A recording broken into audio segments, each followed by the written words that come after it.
Hello students, बेटा आज couple में मैं आपको स्टार्ट करने वाला हूँ topic resultant of a force and a couple. इसमें क्या है, एक बॉडी पे बेटा हमें कपल एंड एक सिंगल फोर्स लग रही है। देन वो किसके इक्विवेलेंट होगा, सिस्टम किसके इक्विवेलेंट होगा, सिंगल फोर्स। देखो A force F and a coplanar couple of moment G, उसका मोमेंट जी दिया हुआ है, acting on a body equivalent to a single force equal to magnitude and parallel to given force act at a distance g upon f from the original force। देखो बेटा मैंने एक couple ले लिया P पे, इसका मोमेंट g दिया हुआ है और यहाँ पे एक सिंगल फोर्स लग रही है इस पॉइंट पे O पे, सिंगल फोर्स लग रही है। देन वी रिप्लेस PP जो है कपल, इसको रिप्लेस कर दिया विथ एफ डी। फोर्स क्या है, एफ डी क्या है, डिस्टेंस। यहाँ पे पी क्या है, फोर्स, स्मॉल पी क्या है, डिस्टेंस बिटवीन, परपेंडिकुलर डिस्टेंस। तो मैंने इसको बेटा इसके साथ रिप्लेस कर दिया एफ ए एफ, मैंने इसके साथ रिप्लेस कर दिया बेटा इसको, ये क्या है, डी डिस्टेंस। तो इसका मोमेंट भी सेम होगा जो इस कपल का है, रिप्लेस कर दिया। तो अब देखो ये फोर्स और ये फोर्स आपस में क्या हो रही है, कैंसिल। हमारे पास ये तो इसके साथ रिप्लेस कर दिया, ये तो खत्म हो गया। तो हमारे पास ये आपस में कोई इफेक्ट नहीं करेगी बॉडी पे। तो हमारे पास क्या बची, एक फोर्स ही रहेगी। क्या रिमेनिंग रहेगी, एक फोर्स एफ। कितने डिस्टेंस पे है, डी। ये डी डिस्टेंस किसके इक्वल होगा, यहाँ से बेटा डी डिस्टेंस किसके इक्वल होगा, moment of couple upon force. यही हमने क्या करना था बेटा, क्लियर है बेटा आर्टिकल। नेक्स्ट सेकंड थ्योरम बेटा, आज मैं इसकी थ्योरम कर रहा हूँ, कल को बेटा इसकी मैं एग्जांपल्स नेक्स्ट वीडियो में बेटा। नेक्स्ट थ्योरम है बेटा, any force is equivalent to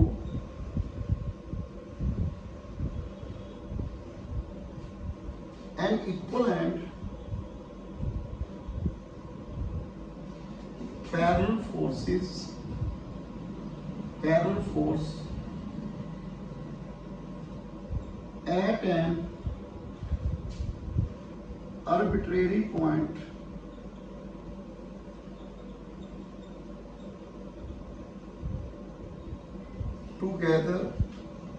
an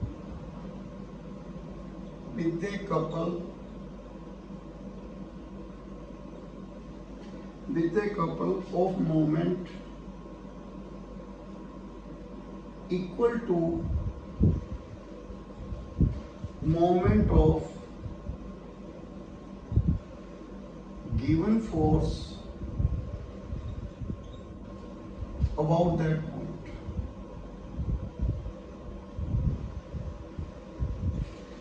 बेटा क्या है, any force is equivalent to equal and parallel force and arbitrary point together with a couple of moment.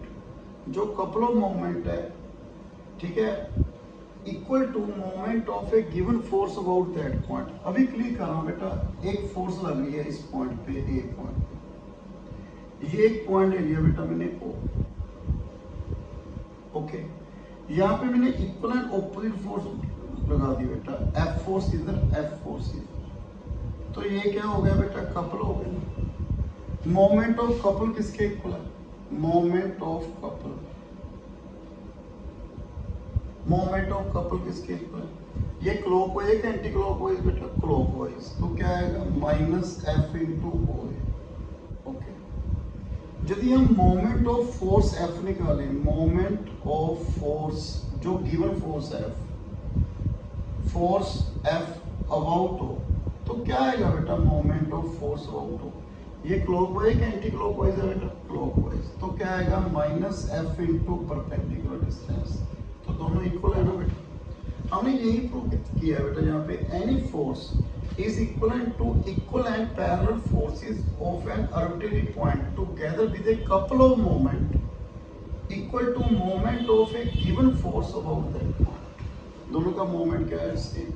ऐसी सपोज नंबर ऑफ फोर्सेस लग रही हैं बेटा, देखो यहाँ पे F1 फोर्स है A1 पॉइंट पे, F2 फोर्स है A2 पॉइंट पे, F3 फोर्स है, ऐसी Fn फोर्स है बेटा AN पॉइंट पे। ओके, तो मेरे पास क्या आएगा, देखो इसको बेटा मैंने पहले यहाँ पे रिप्लेस कर दिया। F1 फोर्स है A1 पॉइंट पे, ये OA का रोटरी पॉइंट है, यहाँ पे F1 फोर्स लगा दी। फिर यहाँ पे मैंने क्या रिप्लेस कर दी, F2 फोर्स, तो यहाँ पे क्या आ गया बेटा F2 फोर्स। ऐसे यहाँ पे Fn बेटा जितना इसका इफेक्ट होगा सभी फोर्स का, मैंने उसको किसके इक्वल ले लिया बेटा, resultant F1 plus F2 plus F। तो यहाँ पे यही क्या बन रहा है, कपल क्या बन रहा है बेटा, कपल कौन सा आ गया बेटा, इनका सम R, ये भी क्या हो गया R। तो जितना इफेक्ट यहाँ पे मोमेंट ऑफ कपल क्या होगा, minus R into OA, moment of force भी क्या आएगा, R इंटू OA। तो हम कह सकते हैं बेटा moment of the resultant, moment of force, moment of couple किसके इक्वल है, algebraic sum of the moment of forces. F1 into OA, F2 into OA, algebraic sum of the moment of the forces.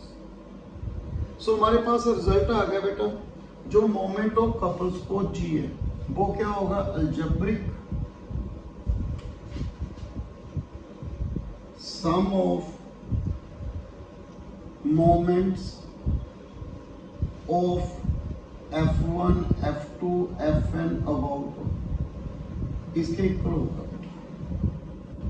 Clear है। तो हमारे पास number of force लग रही है, तो सारा सिस्टम किस में रिड्यूस हो गया, एक रिजल्टेंट फोर्स, एक जी में। जब हम क्वेश्चन करेंगे हमें देखना है बेटा, यदि रिजल्टेंट फोर्स जीरो नहीं है, कपल जीरो है, तो ये सारा सिस्टम किस में रिड्यूस हो गया, सिंगल फोर्स।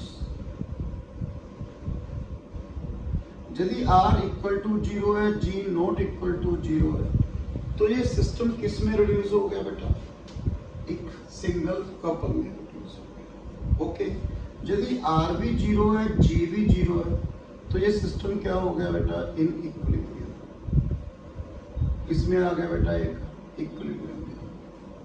तो ये था बेटा थ्योरी, जिसमें हम क्वेश्चन में ये यूज करेंगे बेटा। सो नेक्स्ट वीडियो बेटा मैं आपको इसकी एग्जाम्पल्स करवाऊंगा। So thank you very much बेटा।